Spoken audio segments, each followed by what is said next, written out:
গাই সবাই বলছে তুই কবে বিয়ে করবি, কবে বিয়ে কেন করছিস না, বিয়ে কেন করছিস না।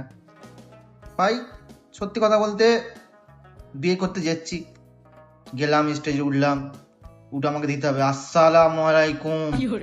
ভাই ওখানে বড় বড় মুরব্বিটা থাকবে, ছোট ছোট ছেলেরা থাকবে, সব থাকবে, চেয়ে চেয়ে দেখবে। ভাই লজ্জা পাই, সত্যি লজ্জা পাই।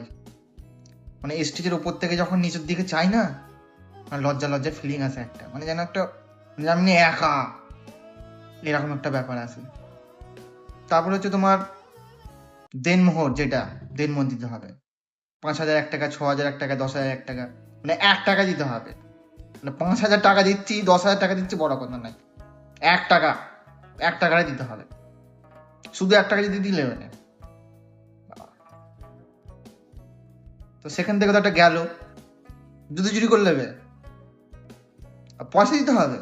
জুতো পেতে গেলে পয়সা, পয়সা দিয়ে, পয়সা না দিলে জুতো দেবে না।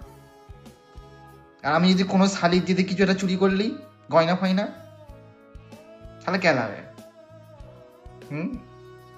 আমি চোর হয়ে যাবো কেলানি। আর ওদের চুরিটা, তারপর ধরো বিয়ে পড়ানো হয়ে গেল, বিয়ে পড়ানো হয়ে যাবার লাস্ট সিন, বউ কাঁদছে, শ্বশুর কাঁদছে, শ্বশুর বাবা মেয়েটাকে তোমরা দেখবে। আমি ভাই এমনি ইমোশনাল ছেলে, শ্বশুরের কান্না দেখে হয়তো আমিও কেঁদে ফেলবো। তখন হায় দেখো, হায় দেখো, হায় বর কাঁদছে গো, হায় হায় হায়, দেখেছো, হায় হায় দেখো।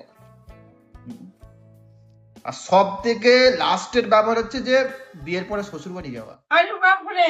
না মানে যদি বাপের একটা মেয়ে হয়, খানদানে কেউ না থাকে, তাহলে তো খুবই ভালো, মানে শুরু করে তুমি শ্বশুর বাড়ি ঢুকে পড়বে।